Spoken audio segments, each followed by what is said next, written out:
दोस्तों आज की इस वीडियो में हम लोग एक बहुत ही छोटी सी पोएम को डिस्कस करेंगे जिसका नाम है द सोल्जर। दोस्तों इसको लिखा था रूपर्ट ब्रूक ने। सोल्जर का मतलब होता है सैनिक, सिपाही। दोस्तों पोएम को शुरू करने से पहले इसका एक ओवरव्यू दे देता हूँ। इसके अंदर पोएट बोलता है कि अगर वो मर जाता है जंग में लड़ते लड़ते तो वो अपने लोगों से बोलता है, अपनी ऑडियंस से बोलता है कि तुम बस इतना समझना कि जहाँ मैं मरा हूँ वो जगह इंग्लैंड की हो गई, हमेशा हमेशा के लिए इंग्लैंड की हो गई, जहाँ वो पला बड़ा है, जहाँ उसे एक्सपीरियंस मिला इतना सारा। क्योंकि वो इंग्लैंड का सैनिक है तो इंग्लैंड को अपनी माँ मानता है, और फिर जब वो मर जाएगा तो सारा एक्सपीरियंस जो उसने लिया इंग्लैंड में वो सब वो हेवन में जाकर, स्वर्ग में जाकर फिर से याद करेगा। ये हो गया इस पोएम का ओवरव्यू। अब हम दोस्तों इस पोएम को डिस्कस करते हैं। तो इस पोएम की शुरुआती लाइनों में पोएट बोलता है इफ़ आई शुड डाई, कि अगर मैं मर जाता हूँ, अगर वो मर जाता है, थिंक ओनली दिस ऑफ मी। तो वो लोगों से सिर्फ एक ही चीज चाहता है। Think only this of me का मतलब मेरे बारे में बस यही सोचना, that there is some corner of a foreign field, कि दूसरी धरती का कोई कॉर्नर जहां वो लड़ता लड़ता मरेगा। That there is some corner, कोई ऐसा corner of a foreign field मतलब दूसरे की धरती का जहां वो लड़ता लड़ता मरेगा, that is for ever England.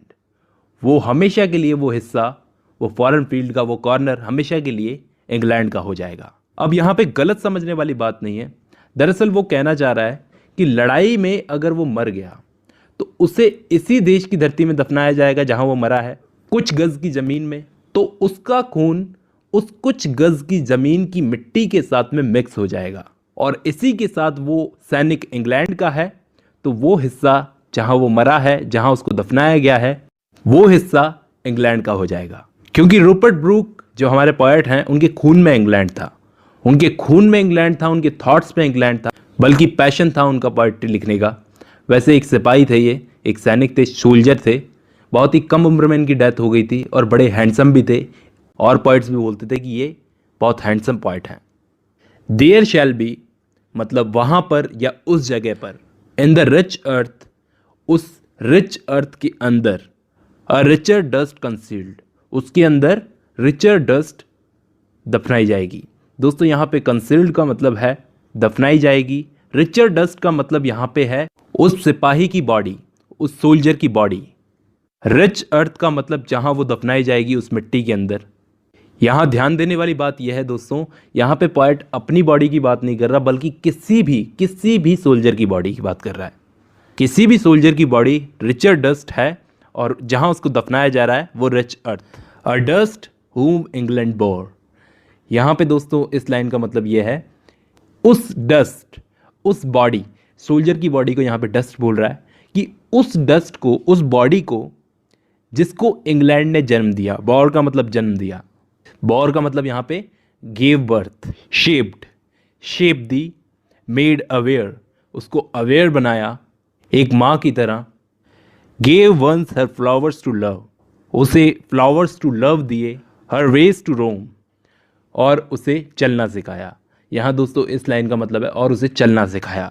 A body of England's, England की बॉडी है ये, ब्रीदिंग इंग्लिश एयर, जिसने इंग्लिश हवा में सांस ली है। Washed by the river, blessed by the suns of home. इस लाइन का मतलब यह है कि इंग्लिश रिवर के पानी और वहाँ की धूप का एक्सपीरियंस किया है इस बॉडी ने। आगे की बची हुई 6 लाइनों में पोएट बोलते हैं एंड थिंक, और सोचो, दिस हार्ट, इस सोल्जर का heart, all evil shed away, सारी बुरी चीज़ों से दूर बह गया है। शेड अवे का मतलब दूर बह गया है, ईवल का मतलब सारी बुरी चीज़ों से। अ pulse in the eternal mind. दोस्तों यहाँ पे अ पल्स का मतलब है थॉट्स, जो उसके दिमाग में है। No less give somewhere back the thoughts by England given, जो थॉट्स उसे इंग्लैंड से मिले हैं, इंग्लैंड ने वो थॉट्स उसे दिए हैं, उनको, उन थॉट्स को जब वो हेवन में चला जाएगा वो शांति से बैठकर उन्हें री एक्सपीरियंस करेगा, उन्हें याद करेगा। इस लाइन का मतलब ये है यहाँ पे हर साइट्स एंड साउंड्स, इंग्लैंड के नज़ारों को, ड्रीम्स हैप्पी एज हर डे। दोस्तों यहाँ पे ड्रीम्स हैप्पी एज हर डे का मतलब है dreams that the soldier enjoyed back in the earthly version of England, and laughter, और लाफ्टर लर्नड ऑफ फ्रेंड, जो उसने अपने फ्रेंड से सीखा, एंड जेंटलनेस, और वहाँ जेंटलनेस भी होगी, इन हार्ट्स एट पीस, दिलों में शांति होगी अंडर एन इंग्लिश हेवन, जो भी उस इंग्लिश हेवन में होगा।